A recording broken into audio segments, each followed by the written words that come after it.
بسم اللہ الرحمن الرحیم۔ بسم اللہ الرحمن الرحیم۔ السلام علیکم ورحمۃ اللہ وبرکاتہ۔ عزیز طلبہ، آج التبیان فی علوم القرآن کا سبق نمبر 66 ہے، اور اس سبق کے اندر ہم عہد عثمانی میں جمع قرآن کے حوالے سے تفصیل پڑھیں گے۔ عزیز طلبہ، حضرت عثمان رضی اللہ تعالی عنہ کے دور میں قرآن کریم کو ایک مصحف کے اندر جمع کیا گیا، اور اسی طرح اس سے پہلے حضرت ابوبکر صدیق رضی اللہ تعالی عنہ کے دور میں بھی قرآن کریم کو صحیفوں میں جمع کیا گیا تھا، لکھا گیا تھا، جس کو حضرت زید بن ثابت رضی اللہ تعالی عنہ نے مختلف پتھروں سے، کھجور کی شاخوں سے اور تختیوں وغیرہ سے جمع کیا تھا۔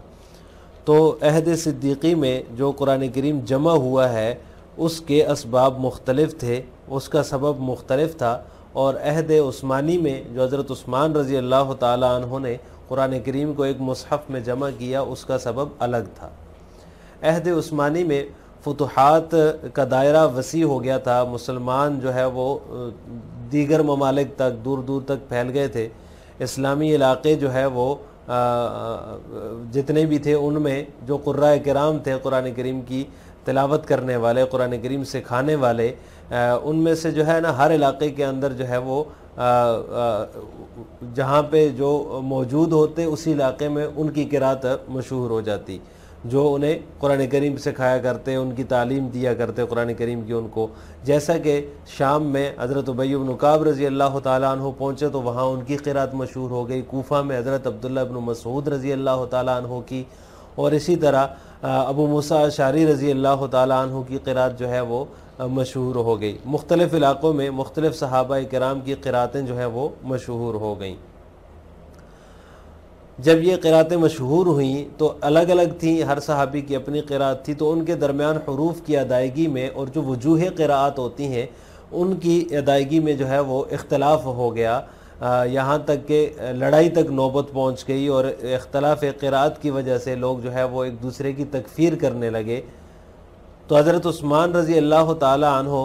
تک جب یہ بات پہنچی تو انہوں نے فرمایا، خطبہ دیا اور لوگوں سے کہا کہ تم میرے قریب ہو کر بھی اختلاف کرتے ہو، تو جو لوگ مجھ سے دور ہیں وہ کتنا اختلاف کرتے ہوں گے، وہ کتنے شدید اختلاف کا شکار ہوتے ہوں گے۔ تو یہ جب معاملہ یہاں تک پہنچ گیا تو انہی اسباب کی وجہ سے حضرت عثمان رضی اللہ تعالی عنہ نے جو ہے وہ اپنی عمدہ سوچ اور مخلصانہ سوچ کی وجہ سے یہ گمان کیا، یہ خیال کیا کہ لوگوں کے درمیان جو اختلاف کا شگاف ہے وہ جب وسیع ہوتا چلا جا رہا ہے تو اس کو وسیع ہونے سے پہلے ہی پیوند لگا کر اس اختلاف کا تدارک کر لینا چاہیے، کیونکہ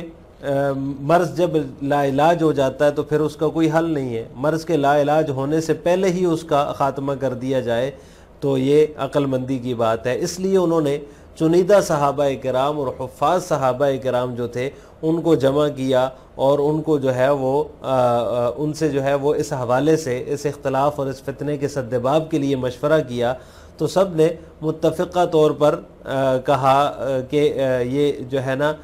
چند مصاحف آپ لکھوائیں جو ایک جیسے ہوں، اور ہر ملک اور شہر کی طرف جو ہے وہ صحیفہ آپ بھیج دیں، اور ایک جو ہے وہ مصحف جہاں بھیجیں اس علاقے کے لوگوں کو کہیں کہ اس مصحف کے علاوہ جتنے بھی مصاحف ہیں آپ کے پاس ان کو جلا دو۔ تو اس صورت میں یہ اختلاف اور یہ جو نزاع ہے یہ ختم ہو سکتا ہے۔ ان صحابہ کرام کے مشورے سے حضرت عثمان رضی اللہ تعالیٰ عنہ نے پھر ایسے ہی کیا، انہوں نے جو ہے وہ حضرت حفصہ بنت عمر رضی اللہ تعالیٰ عنہا سے یہ درخواست کی کہ ان کے پاس جو مصاحف موجود ہیں جو حضرت ابوبکر رضی اللہ تعالیٰ عنہ کے جمع کردہ ہیں تو وہ ان سے منگوائے، اور کہا کہ میں ان کی چند کاپیاں نکلوا کر واپس آپ کو دے دوں گا۔ تو پھر انہوں نے اس کی کاپیاں جو ہے بنوائیں، اس کی نقلیں کروائیں، اور پھر انہیں واپس لوٹا دیے۔ تو اس طرح جو ہے حضرت عثمان رضی اللہ تعالی عنہ نے قرآن کریم کو جمع کیا، اور چند مصاحف تیار کر کے اسلامی علاقوں میں سے ہر علاقے میں جو ہے وہ ایک ایک مصحف بھیج دیا، اور باقی جتنے بھی کسی کے پاس اپنے صحیفے لکھے ہوئے تھے جن کے اندر قرأتوں کا اختلاف تھا یا الگ الگ تھے، تو ان کو ختم کرنے کا، ان کو جلانے کا اور ان کو نذر آتش کرنے کا حکم دیا۔ چنانچہ اس کام کے لیے حضرت زید، حضرت عبداللہ بن زبیر، حضرت سعید بن العاص اور جو حضرت عبد الرحمن بن ہشام ہیں، ان کو یہ ذمہ داری حضرت عثمان رضی اللہ تعالی عنہ نے سونپی، اور جتنے بھی یہ صحابہ ہیں حضرت زید بن ثابت رضی اللہ تعالیٰ عنہ کے علاوہ یہ سب قریشی صحابہ تھے، صرف زید بن ثابت جو ہے وہ انصار صحابہ میں سے تھے۔ تو یہ جو عظیم کام ہے جو حضرت عثمان رضی اللہ تعالیٰ عنہ نے کیا، یہ سن 24 ہجری میں سر انجام پایا جب ان کی خلافت کا زمانہ تھا۔ تو حضرت عثمان رضی اللہ تعالیٰ عنہ نے ان مصاحف کو جو انہوں نے چند کاپیاں نکلوائی تھی ان کو لغت قریش میں لکھنے کا حکم دیا، کیونکہ جو ہے وہ قرآن کریم قریش کی لغت میں ہی نازل ہوا ہے۔ تو اس طرح یہ عظیم کام اللہ تعالیٰ نے ان کے ہاتھوں جو ہے مکمل فرمایا۔ جمع القرآن فی عہد عثمان رضی اللہ تعالی عنہ اما جمع القرآن فی عہد عثمان فقد كان له سبب آخر غیر السبب الذي حدث فی عہد ابی بکر فقد اتسعت الفتوحات الاسلامیة فی عہد عثمان وتفرق المسلمون فی الاقطار والامصار واشتهر في كل بلد من البلاد الإسلامية قراءة الصحابي الذي علمهم القرآن فأهل الشام كانوا يقرؤون بقراءة أبي بن كعب رضي الله تعالى عنه وأهل الكوفة كانوا يقرؤون بقراءة عبد الله بن مسعود رضي الله عنه وغيرهم كان يقرأ بقراءة أبي موسى الأشعري رضي الله تعالى عنه فكان بينهم اختلاف في حروف الأداء ووجوه القراءات حتى كان الأمر يصل إلى النزاع والشقاق بينهم وكاد بعضهم يكفر بعضا بسبب اختلاف القراءة روي عن ابي قلابة انه قال لما كانت خلافة عثمان جعل المعلم المقرئ يعلم قراءة الرجل والمعلم يعلم قراءة الرجل فجعل الغلمان يلتقون فيختلفون حتى ارتفع الى المعلمين حتى كفر بعضهم بعضا فبلغ ذلك عثمان فخطب فقال انتم عندي تختلفون فمن نأى اي بعود عني من الامصار فهم اشد اختلافا لهذه الأسباب والأحداث رأى عثمان بإسحاق برأيه وصادق نظره أن يتدارك الخرق قبل أن يتسع على الراقي وأن يستأصل الداء قبل أن يصعب الدواء فجمع أعلام الصحابة ورجال الرأي والبصر فيهم واستشارهم في علاج تلك الفتنة وعلاج ذلك الاختلاف فأجمعوا أمرهم على أن يستنسخ أمير المؤمنين مصاحف عديدة ويبعث إلى كل بلد أو مصر بمصحف منها وأن يأمر الناس بإحراق كل ما عداها حتى لا يبقى ثمة طريق للنزاع والاختلاف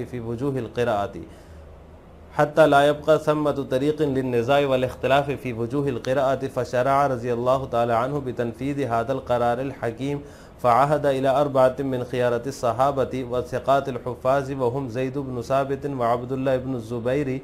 وسعيد بن العاص وعبد الرحمن بن هشام وقد كانوا جميعا من قريش من المهاجرين إلا زيد بن ثابت فقد كان من الأنصار وكان هذا العمل الجليل سنة 64 هجرية وقال لهؤلاء إذا اختلفتم في شيء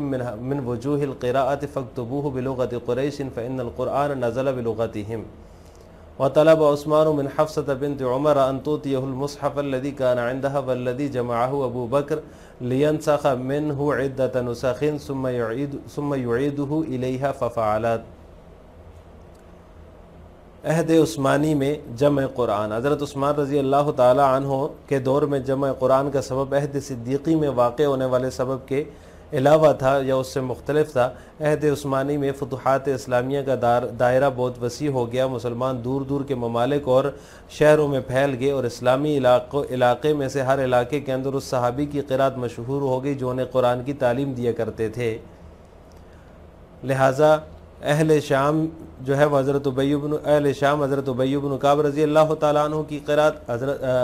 عبداللہ بن مسعود کی قرات، اہل کوفہ اور دوسرے لوگ حضرت ابو موسیٰ اشعری رضی اللہ تعالیٰ عنہ کی قرات پڑھنے لگے،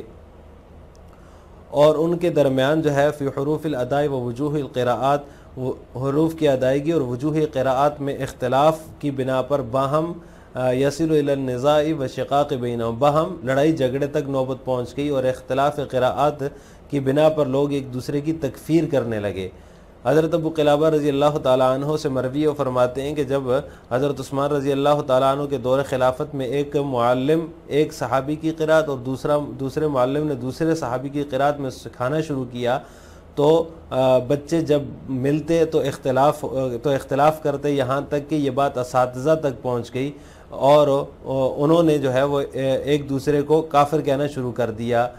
فبلغ ذلک عثمان، تو یہ بات حضرت عثمان کو پہنچ گئی تو انہوں نے جو ہے وہ خطبہ دیا اور فرمایا کہ تم میرے قریب ہو کر اختلاف کرتے ہو تو جو لوگ مجھ سے دور ہیں وہ تو شدید اختلاف کا شکار ہوں گے۔ ان اسباب اور عوامل کی بنا پر حضرت عثمان رضی اللہ تعالی عنہ نے اپنی عمدہ سوچ اور عمدہ رائے اور مخلصانہ سوچ کی بنا پر یہ خیال کیا کہ لوگوں کے درمیان شگاف اختلاف کے وسیع ہونے سے پہلے ہی اس کو پیوند لگا کر تدارک کر لیں اور مرض کے لا علاج ہونے سے قبل ہی اسے جڑ سے اکھاڑ پھینکیں۔ تو انہوں نے جو ہے وہ کبار صحابہ اور اصحاب عقل و بصیرت کو جمع کیا اور ان سے جو ہے وہ اس فتنے کے علاج کے حوالے سے جو ہے وہ مشورہ کیا، تو سب نے متفقہ فیصلہ کیا کہ امیر المؤمنین چند مصاحف لکھوائیں اور ان کو جو ہے وہ وَيَبْعَثُ إِلَى كُلِّ بَلَدٍ وَمِصْرٍ، اور ان کو ہر شہر کی طرف جو ہے وہ ان میں سے ایک مصحف بھیج دیں اور لوگوں کو حکم دیں اس کے علاوہ جتنے بھی مصاحف ہیں ان کو نظر آتش کرنے کا، تاکہ وہ وجوہ قرات میں وہاں نزاع اور اختلاف کا کوئی راستہ نہ رہے۔ تو آپ نے اس حکیمانہ قرارداد کو جو ہے وہ نافذ کرنے کا حکم دیا اور چند چنیدہ صحابہ کرام اور ثقہ حفاظ صحابہ کرام جیسے کہ حضرت زید بن ثابت ہیں اور عبداللہ ابن زبیر ہیں، سعید بن عاص ہیں، عبد الرحمن بن حشام ہیں، ان حضرات کو یہ ذمہ داری سونپی اور جو ہے ان میں سے حضرت زید بن ثابت کے علاوہ تمام مہاجرین اور قریشی صحابہ تھے، جبکہ زید بن ثابت جو ہیں وہ انصار میں سے تھے۔ تو یہ جو عظیم کام ہے یہ 24 ہجری میں انجام پایا اور یہ لوگ یہ جو ہے ان سب سے حضرت عثمان نے یہ فرمایا کہ جب تم کسی چیز میں اختلاف ہو جائے تمہارا وجوہ قرات میں سے تو تم جو ہے صرف قریش کی لغت پر لکھو، کیونکہ قرآن جو ہے وہ قریش کی لغت پر نازل ہوا ہے۔ حضرت عثمان رضی اللہ تعالیٰ عنہ نے حفصہ بنت عمر رضی اللہ تعالیٰ عنہ سے درخواست کی کہ انہیں وہ مصحف دے دیں جو ان کے پاس حضرت ابوبکر رضی اللہ تعالیٰ عنہ کا جمع کردہ موجود ہے، تاکہ وہ اس کی چند کاپیاں نکلوا لیں، پھر وہ انہیں لوٹا دیں گے۔ ففعلت، تو انہوں نے حضرت حفصہ رضی اللہ تعالیٰ عنہ نے ان کے حکم کی تعمیل کی۔ لہٰذا آج کے سبق کا خلاصہ یہ ہوا کہ ہم نے عہد عثمانی میں جمع قرآن کے حوالے سے تفصیل پڑھی ہے۔ آخر میں آپ سے 2 سوال ہیں۔ نمبر 1، عہد عثمانی میں جمع قرآن کا سبب کیا تھا؟ نمبر 2، حضرت عثمان رضی اللہ تعالیٰ عنہ نے کس ہجری میں قرآن کریم کو جمع کیا؟ ان دونوں سوالوں کا جواب آپ نے کمنٹ باکس میں دینا ہے۔ السلام علیکم ورحمۃ اللہ وبرکاتہ۔